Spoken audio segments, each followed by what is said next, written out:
Balance of payment ಅಂದರೆ ಏನು ಹಾಗೂ ಅದರ ವ್ಯಾಖ್ಯೆಗಳನ್ನು ಹಾಗೂ ಪಾವತಿ ಶಿಲ್ಕು ಹಾಗೂ ವ್ಯಾಪಾರದ ಶಿಲ್ಕು ಅಂದರೆ ಏನು ಹಾಗೂ ಇವೆರಡರ ನಡುವೆ ಇರುವಂತಹ ವ್ಯತ್ಯಾಸಗಳನ್ನು ನಾವು ಈ ಸೆಷನ್ನಲ್ಲಿ ಡೀಟೇಲ್ ಆಗಿ ನಾವು ನೋಡ್ತಾ ಹೋಗೋಣ.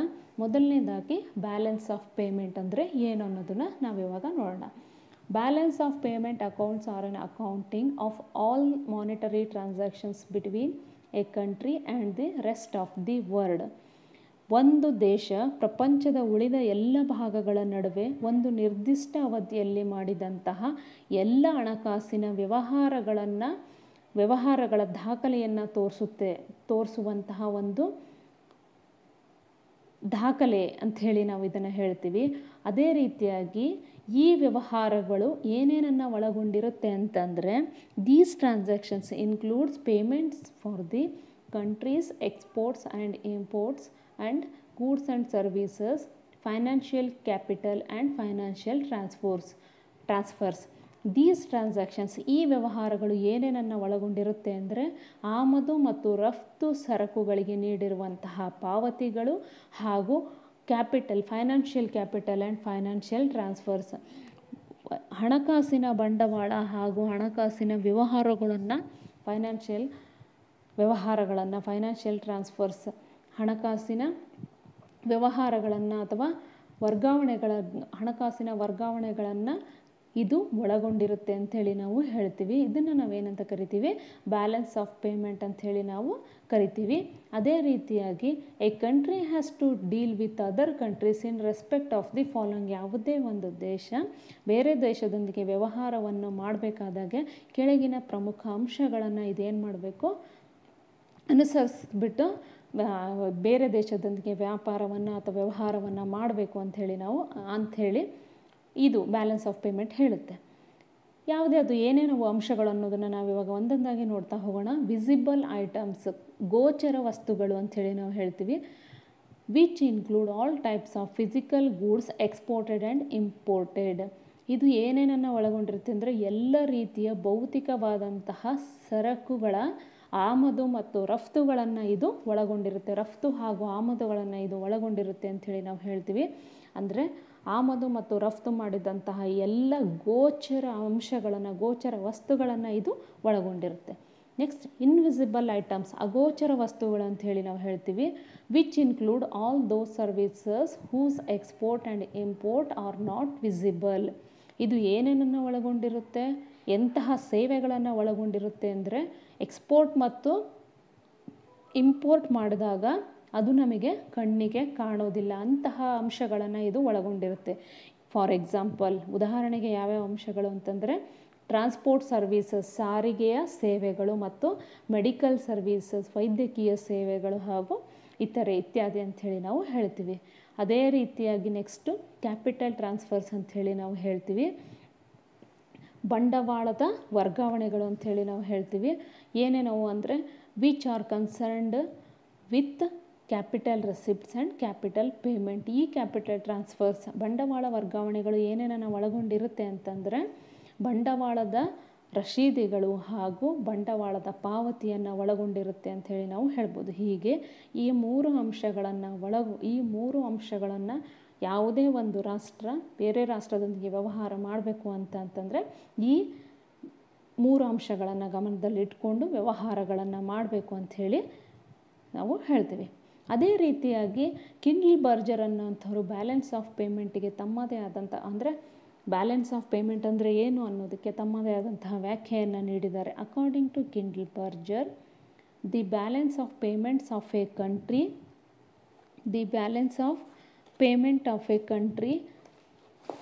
is a systematic record of all economic transactions between the residents of the reporting country and residents of foreign countries during a given period of time. Kindleberger ಅನ್ನೋಂಥವ್ರು ತಮ್ಮದೇ ಆದ ರೀತಿಯಲ್ಲಿ ಒಂದು ವ್ಯಾಖ್ಯೆಯನ್ನು ನೀಡ್ತಾ ಹೋಗ್ತಾರೆ. ಇವರ ಪ್ರಕಾರ ಪಾವತಿ ಶಿಲ್ಕು ಅಂದರೆ ಏನು ಅಂತಂದರೆ ಯಾವುದೇ ಒಂದು ದೇಶದ ಪಾವತಿ ಶಿಲ್ಕುಗಳು ವರದಿ ಮಾಡುವ ದೇಶದ ನಿವಾಸಿಗಳು ಮತ್ತು ವಿದೇಶಗಳ ನಿವಾಸಿಗಳ ನಡುವೆ ನಿಗದಿತ ಅವಧಿಯಲ್ಲಿ ನಡೆಯುವ ಎಲ್ಲ ಆರ್ಥಿಕ ವ್ಯವಹಾರಗಳ ಕ್ರಮಬದ್ಧ ದಾಖಲೆಯ ಪಾವತಿ ಶಿಲ್ಕು ಅಂತ ಹೇಳ್ತಾರೆ ಇವರು. ನೋಡ್ರಿ, ಇವ್ರ ಪ್ರಕಾರ ಏನು ಅಂದರೆ, ಯಾವುದೇ ಒಂದು ದೇಶದ ಪಾವತಿ ಶಿಲ್ಕು ವರದಿ ಮಾಡುವ ದೇಶದ ನಿವಾಸಿಗಳು ಅಂದರೆ ಒಂದು ದೇಶದ ನಿವಾಸಿಗಳು ಹಾಗೂ ವಿದೇಶಿ ನಿವಾಸಿಗಳ ನಡುವೆ ನಿಗದಿತ ಅವಧಿಯಲ್ಲಿ, ನಿಗದಿತ ಅವಧಿ given A period of time 1 year, certain year, 1 year ನಿಗದಿತ ಅವಧಿಯಲ್ಲಿ ನಡೆದ ಎಲ್ಲ ಆರ್ಥಿಕ ವ್ಯವಹಾರಗಳ ಕ್ರಮಬದ್ಧ ದಾಖಲೆಯನ್ನೇ ಪಾವತಿ ಶಿಲ್ಕು ಅಂಥೇಳಿ ಕರೆದಿದ್ದಾರೆ. ಇವಾಗ ಒಟ್ಟಾರೆಯಾಗಿ ನಾವು ಹೇಳೋದು ಏನಪ್ಪ ಅಂತಂದರೆ, ಒಂದು ವರ್ಷದಲ್ಲಿ ಅಥವಾ ಒಂದು ನಿರ್ದಿಷ್ಟ ಅವಧಿಯಲ್ಲಿ ನಡೆದಂತಹ ಎಲ್ಲ ಆರ್ಥಿಕ ವ್ಯವಹಾರಗಳ ದಾಖಲೆಯನ್ನೇ ನಾವು ಬ್ಯಾಲೆನ್ಸ್ ಆಫ್ ಪೇಮೆಂಟ್ ಅಂಥೇಳಿ, ಪಾವತಿ ಶಿಲ್ಕು ಅಂಥೇಳಿ ನಾವು ಕರಿತೀವಿ. ಈಗ ನಾವು ಬ್ಯಾಲೆನ್ಸ್ ಆಫ್ ಟ್ರೇಡ್ ಅಂದರೆ ಏನು ಅನ್ನೋದನ್ನು ನೋಡ್ತಾ ಹೋಗೋಣ. ಇಷ್ಟು ತನಕ ಬ್ಯಾಲೆನ್ಸ್ ಆಫ್ ಪೇಮೆಂಟ್ ಅಂದರೆ ಏನು ಅನ್ನೋದನ್ನು ನೋಡಿದ್ವಿ. ಈಗ ಬ್ಯಾಲೆನ್ಸ್ ಆಫ್ ಟ್ರೇಡ್ ಅಂದರೆ ಏನು ಅನ್ನೋದನ್ನು ನಾವಿವಾಗ ನೋಡೋಣ. The difference between countries imports and exports, balance of trade is the largest component of A countries balance of payments. ನೋಡಿರಿ, ಇದು ಏನನ್ನು ಹೇಳುತ್ತೆ ಅಂದರೆ, ಎಕ್ಸ್ಪೋರ್ಟ್ಸ್ ಮತ್ತು ಇಂಪೋರ್ಟ್ಸ್, ಆಮದು ಮತ್ತು ರಫ್ತುಗಳ ನಡುವಿನ ವ್ಯತ್ಯಾಸವನ್ನು ಇದು ನಮಗೆ ತಿಳಿಸಿಕೊಡುತ್ತೆ. ಅದೇ ರೀತಿಯಾಗಿ ಈ ಬ್ಯಾಲೆನ್ಸ್ ಆಫ್ ಟ್ರೇಡ್ ಅನ್ನುವಂಥದ್ದು ಬ್ಯಾಲೆನ್ಸ್ ಆಫ್ ಪೇಮೆಂಟಿನ, ವ್ಯಾಪಾರ ಶಿಲ್ಕು ಅನ್ನುವಂಥದ್ದು ಪಾವತಿ ಶಿಲ್ಕಿನ ಒಂದು ಅತಿ ಪ್ರಮುಖವಾದ ಲಾರ್ಜೆಸ್ಟ್ ಕಾಂಪೋನೆಂಟ್, ಅತಿ ಪ್ರಮುಖವಾದಂತಹ ದೊಡ್ಡದಾದಂತಹ ಒಂದು ಘಟಕ ಅಂಥೇಳಿ ನಾವು ಹೇಳ್ತೀವಿ. ಇದು 2 ಅಂಶಗಳನ್ನು ಒಳಗೊಂಡಿರುತ್ತೆ. ಡಿಬೆಟ್ ಸೈಡ್ ಜಮೆಯ, ಇದು 2 ಭಾಗಗಳನ್ನು ಒಳಗೊಂಡಿರುತ್ತೆ. ಜಮೆಯ ಭಾಗ ಹಾಗೂ ಖರ್ಚಿನ ಭಾಗ ಹಾಗೂ ಜಮೆಯ ಭಾಗ ಅಂತೇಳಿ ಹೇಳ್ತೀವಿ. ಡಿಬಿಟ್ ಅಂದರೆ ಖರ್ಚಿನ ಭಾಗ, ಅದೇ ರೀತಿಯಾಗಿ ಕ್ರೆಡಿಟ್ ಅಂದರೆ ಜಮೆಯ ಭಾಗ ಅಂಥೇಳಿ ನಾವು ಹೇಳ್ತೀವಿ. ಈ ಡೆಬಿಟ್ ಹಾಗೂ ಕ್ರೆಡಿಟ್ ಏನೇನನ್ನು ಒಳಗೊಂಡಿರುತ್ತೆ ಅನ್ನೋದನ್ನು ನಾವಿವಾಗ ನೋಡೋಣ. ಡೆಬಿಟ್ ಅನ್ನೋವಂಥದ್ದು ಇದು ಏನೇನನ್ನು ಒಳಗೊಂಡಿರುತ್ತೆ ಅಂದರೆ, ನೋಡಿರಿ, debit items include imports, foreign aid, domestic spending abroad and domestic investments abroad. ಇದು ನೋಡಿರಿ ಏನೇನನ್ನು ಒಳಗೊಂಡಿರುತ್ತೆ ಅಂತಂದರೆ, ಇಂಪೋರ್ಟ್ಸ್ ಆಮದುಗಳನ್ನು ಹಾಗೂ ವಿದೇಶಿ ನೆರವುಗಳನ್ನು, ಫಾರಿನ್ ಏಡ್ ವಿದೇಶಿ ನೆರವುಗಳನ್ನು, ಡೊಮೆಸ್ಟಿಕ್ ಸ್ಪೆಂಡಿಂಗ್ ಅಬ್ರಾಡ್ ನಮ್ಮ ದೇಶದವರು ಬೇರೆ ವಿದೇಶಗಳಿಗೆ ಹೋಗಿ ಖರ್ಚು ಮಾಡೋದು, domestic spending abroad, and domestic investments abroad. ದೇಶಿಗರು ವಿದೇಶಗಳಲ್ಲಿ ಹೋಗಿ ಹೂಡಿಕೆಗಳನ್ನು ಮಾಡೋದನ್ನು ಒಳಗೊಂಡಿರುತ್ತೆ ಅಂಥೇಳಿ ನಾವು ಹೇಳ್ಬೋದು. ಇದೆಲ್ಲವೂ ಏನು ಅಂತಂದರೆ ಡೆಬಿಟ್ ಸೈಡ್, ಖರ್ಚಿನ ಭಾಗಕ್ಕೆ ಬರುತ್ತೆ. ಅದೇ ರೀತಿಯಾಗಿ ಕ್ರೆಡಿಟ್ ಪಾರ್ಟ್ ಏನೇನನ್ನು ಒಳಗೊಂಡಿರುತ್ತೆ ಅಂದರೆ, it includes exports, foreign spending in the domestic economy and the foreign investments in the domestic economy ಅಂತ ಹೇಳಿ ಹೇಳ್ಬೋದು. ಇಲ್ಲಿ ನೋಡ್ರಿ, ಇದು ರಫ್ತುಗಳನ್ನು ಒಳಗೊಂಡಿರುತ್ತೆ. ಅದೇ ರೀತಿಯಾಗಿ foreign spending in the domestic economy, ವಿದೇಶಿಗರು ಬಂದು ಸ್ವದೇಶದಲ್ಲಿ ಹೂಡಿಕೆ ಮಾಡುವುದು ಹಾಗೂ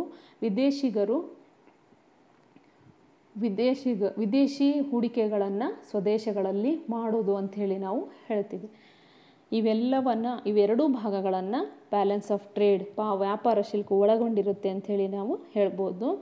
when exports are greater than imports then the BOT is favourable. ಆಮದಿಗಿಂತನೂ ರಫ್ತು ಹೆಚ್ಚಾಗಿತ್ತು ಅಂತಂದರೆ ವ್ಯಾಪಾರ ಶಿಲ್ಕು ಏನಾಗಿರುತ್ತೆ, ಅನುಕೂಲಕರ ಆಗಿರುತ್ತೆ. ಅದೇ ರೀತಿಯಾಗಿ ರಫ್ತಿಗಿಂತ ಆಮದು ಹೆಚ್ಚಾಗಿತ್ತು ಅಂತಂದರೆ ಇಲ್ಲಿ ಪಾವತಿ ಶಿಲ್ಕು ಏನಾಗಿರುತ್ತೆ, ವ್ಯಾಪಾರ ಶಿಲ್ಕು ಇಲ್ಲಿ ಏನಾಗಿರುತ್ತೆ ಅಂತಂದರೆ ಅನಾನುಕೂಲ ಆಗಿರುತ್ತೆ ಅಂಥೇಳಿ ನಾವು ಹೇಳ್ಬೋದು. ನೋಡ್ರಿ, ಆಮದಿಗಿಂತ ರಫ್ತು ಹೆಚ್ಚಾಗಿತ್ತು ಅಂತಂದರೆ ವ್ಯಾಪಾರ ಶಿಲ್ಕು ಅನುಕೂಲಕರ ಆಗಿರುತ್ತೆ. ಅದೇ ರೀತಿಯಾಗಿ ರಫ್ತಿಗಿಂತ ಆಮದಿನ ಭಾಗ ಹೆಚ್ಚಾಗಿತ್ತು ಅಂತಂದರೆ ವ್ಯಾಪಾರದ ಶಿಲ್ಕು ಅನಾನುಕೂಲಕರ ಆಗಿರುತ್ತೆ ಅಂಥೇಳಿ ನಾವು ಹೇಳ್ಬೋದು. ಈಗ BOT ಹಾಗೂ BOP ಅಂದರೆ ಏನು ಅನ್ನೋದನ್ನು ನಾವು ಇವಾಗ ನೋಡೋಣ. ಮೊದಲನೇದಾಗಿ balance of trade versus balance of payment ಅಂತ ಹೇಳಿ ನಾವು ಹೇಳ್ತೀವಿ. ಮೊದಲನೇದಾಗಿ the balance of payment takes into account of all the transactions with the rest of the words. Balance of payment ಅನ್ನುವಂಥದ್ದು, ಪಾವತಿ ಶಿಲ್ಕು ಅನ್ನುವಂಥದ್ದು ಏನಪ್ಪ ಅಂದರೆ, ಒಂದು ದೇಶ ಪ್ರಪಂಚದ ಉಳಿದ ಭಾಗಗಳ ನಡುವೆ ಒಂದು ನಿರ್ದಿಷ್ಟ ಅವಧಿಯಲ್ಲಿ ಮಾಡಿದ ಎಲ್ಲ ವ್ಯವಹಾರಗಳ ದಾಖಲೆ ಅಂಥೇಳಿ ನಾವು ಹೇಳ್ಬೋದು. ಇದನ್ನು ನಾವೇನಂತ ಕರಿತೀವಿ, BOP ಅಂಥೇಳಿ ನಾವು ಕರಿತೀವಿ. ಅದೇ ರೀತಿಯಾಗಿ BOT balance of trade takes into account all the trade transactions with the rest of the worlds. The balance of trade ಇದು ವ್ಯಾಪಾರ ಶಿಲ್ಕು ಏನನ್ನು ಒಳಗೊಂಡಿರುತ್ತೆ ಅಂತಂದರೆ, ಇದು ಒಂದು ದೇಶ ಪ್ರಪಂಚದ ಉಳಿದ ಎಲ್ಲ ಭಾಗಗಳ ನಡುವೆ ಒಂದು ನಿರ್ದಿಷ್ಟ ಅವಧಿಯಲ್ಲಿ ಮಾಡಿದ ಎಲ್ಲ ವ್ಯಾಪಾರ ವ್ಯವಹಾರಗಳ ದಾಖಲೆ ಆಗಿದೆ ಅಂಥೇಳಿ ನಾವು ಹೇಳ್ಬೋದು. ಹೀಗೆ ಬ್ಯಾಲೆನ್ಸ್ ಆಫ್ ಪೇಮೆಂಟ್ ನೋಡ್ರಿ, ಬ್ಯಾಲೆನ್ಸ್ ಆಫ್ ಪೇಮೆಂಟ್ ಎಲ್ಲ ವ್ಯವಹಾರಗಳನ್ನು ಒಳಗೊಂಡಿದ್ದರೆ ಬ್ಯಾಲೆನ್ಸ್ ಆಫ್ ಟ್ರೇಡ್ ಯಾವುದರ ವ್ಯಾಪಾರಗಳ ವ್ಯವಹಾರಗಳನ್ನು ಒಳಗೊಂಡಿರುತ್ತೆ, ಎಲ್ಲ ವ್ಯಾಪಾರಗಳ ವ್ಯವಹಾರಗಳನ್ನು BOT ಒಳಗೊಂಡಿರುತ್ತೆ ಅಂಥೇಳಿ ನಾವು ಹೇಳ್ಬೋದು. ಈಗ BOP ಮತ್ತು BOT ಮಧ್ಯೆ ಏನೇನು ವ್ಯತ್ಯಾಸಗಳಿದ್ದಾವೆ ಅನ್ನೋದನ್ನು ನಾವಿವಾಗ ಒಂದೊಂದಾಗಿ ನೋಡ್ತಾ ಹೋಗೋಣ. ಮೊದಲನೇದಾಗಿ it is a abroad. BOP ಅನ್ನುವಂಥದ್ದು ಏನು ಅಂತಂದರೆ, ಇದು it is a broad term ಅಂಥೇಳಿ ಹೇಳ್ತೀವಿ. ಇದು ವಿಶಾಲ ಅರ್ಥವನ್ನು ಹೊಂದಿದೆ. ಅದೇ ರೀತಿಯಾಗಿ BOT ಅನ್ನುವಂಥದ್ದು it is A narrow term. ಯಾಕೆ ಅಂತಂದರೆ ನೋಡ್ರಿ, ವ್ಯಾಪಾರ ಪಾವತಿ ಶಿಲ್ಕು ಅನ್ನೋವಂಥದ್ದು ಎಲ್ಲ ಟ್ರಾನ್ಸಾಕ್ಷನ್ಸ್ ಎಲ್ಲ ವ್ಯವಹಾರಗಳನ್ನು ಒಳಗೊಂಡಿರುತ್ತೆ. ಆದರೆ ಇದು ವ್ಯಾಪಾರದ ಶಿಲ್ಕು ಏನಾಗಿದೆ, ಇದು ಕೇವಲ ವ್ಯಾಪಾರದ ವ್ಯವಹಾರಗಳನ್ನು ಮಾತ್ರ ಒಳಗೊಂಡಿರುತ್ತೆ. ಹಾಗಾಗಿ ಇದು ಸಂಕುಚಿತ ಆಗಿದೆ. BOP ಏನಾಗಿದೆ, ವಿಶಾಲ ಅರ್ಥವನ್ನು ಹೊಂದಿದೆ ಅಂತ ಹೇಳ್ಬೋದು. ನೆಕ್ಸ್ಟ್ ಪಾಯಿಂಟಿಗೆ ಬರೋದಾದರೆ, it includes all transactions related to visible, invisible and capital transfers. ಇದು ಏನೇನನ್ನು ಒಳಗೊಂಡಿರುತ್ತೆ ಅಂದರೆ ಎಲ್ಲ ರೀತಿಯ ವ್ಯವಹಾರಗಳನ್ನು ಒಳಗೊಂಡಿರುತ್ತೆ. ಯಾವುದ್ಯಾವುದನ್ನು ಒಳಗೊಂಡಿರುತ್ತೆ, ಗೋಚರ, ಅಗೋಚರ ಹಾಗೂ ಬಂಡವಾಳದ ವರ್ಗಾವಣೆಗಳನ್ನು ಇದು ಒಳಗೊಂಡಿರುತ್ತೆ. ಅದೇ ರೀತಿಯಾಗಿ BOT ಏನನ್ನು, ಇದು ಕೇವಲ ವಿಸಿಬಲ್ ಟರ್ಮ್ಸ್, ಕೇವಲ ಕಣ್ಣಿಗೆ ಕಾಣುವಂತಹ ವಸ್ತುಗಳು, ಆಮದು ರಫ್ತುಗಳನ್ನು ಮಾತ್ರ ಒಳಗೊಂಡಿರುತ್ತೆ. Next BOP it is always balances itself. BOP ತನ್ನ ತಾನೇನೆ ಬ್ಯಾಲೆನ್ಸ್ ಮಾಡಿಕೊಳ್ಳುತ್ತೆ, ಸರಿದೂಗಿಸಿಕೊಳ್ಳುತ್ತೆ.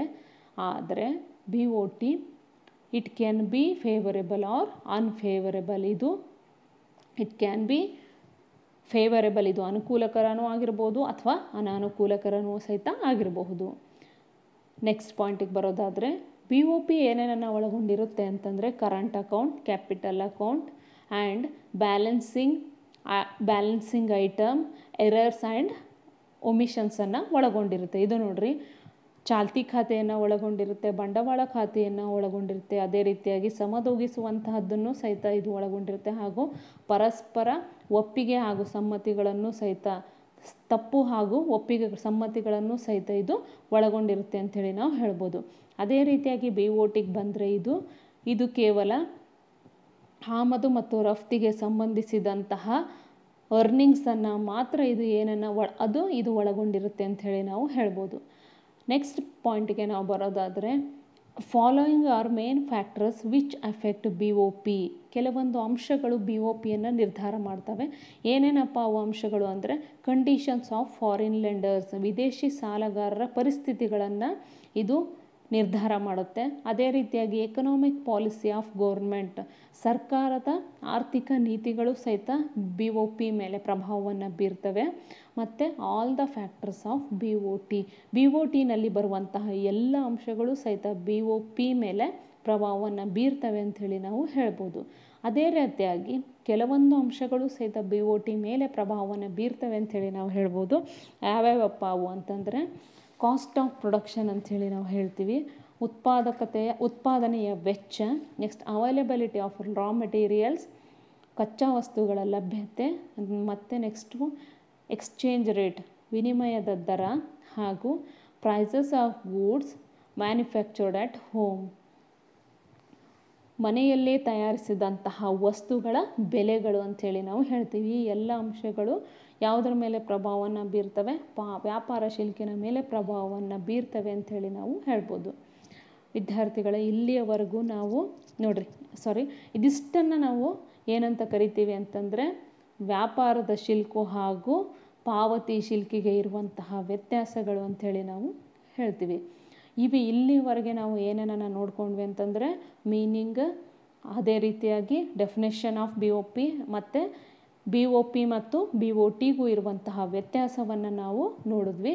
ನೆಕ್ಸ್ಟ್ ಕ್ಲಾಸಲ್ಲಿ ನಾವು components of balance of payment, ಪಾವತಿ ಶಿಲ್ಕಿನ ಸಂಯೋಜನಾಂಶಗಳನ್ನು ನಾವು ನೋಡೋಣ ಅಂಥೇಳಿ ನಾವು ಹೇಳ್ತೀವಿ. ಈಗ ಈ ಟಾಪಿಕ್ಕಿಗೆ ಬರುವಂತಹ ಕೆಲವೊಂದು ಇಂಪಾರ್ಟೆಂಟ್ ಕ್ವಶನ್ಸನ್ನು ನಾವು ನೋಡೋಣ. Define balance of payment. Balance of ಪೇಮೆಂಟನ್ನು ಅಂದರೆ ಪಾವತಿ ಶಿಲ್ಕನ್ನು ವ್ಯಾಖ್ಯಾನಿಸಿ. ಅದೇ ರೀತಿಯಾಗಿ differentiate between BOT and BOP. ಪಾವತಿ ಶಿಲ್ಕು ಹಾಗೂ ವ್ಯಾಪಾರದ ಶಿಲ್ಕಿನ ನಡುವೆ ಇರುವಂತಹ ವ್ಯತ್ಯಾಸವನ್ನು ವಿವರಿಸಿ ಅಂಥೇಳಿ ನಾವು ವ್ಯತ್ಯಾಸವನ್ನು ಬರೆಯಿರಿ ಅಂಥೇಳಿ ನಾವು ಹೇಳ್ತೀವಿ. ಇವು ಎರಡು ಇಂಪಾರ್ಟೆಂಟ್ ಕ್ವಶನ್ಸ್ ಅಂಥೇಳಿ ನಾವು ಹೇಳಬಹುದು. Okay, thank you students.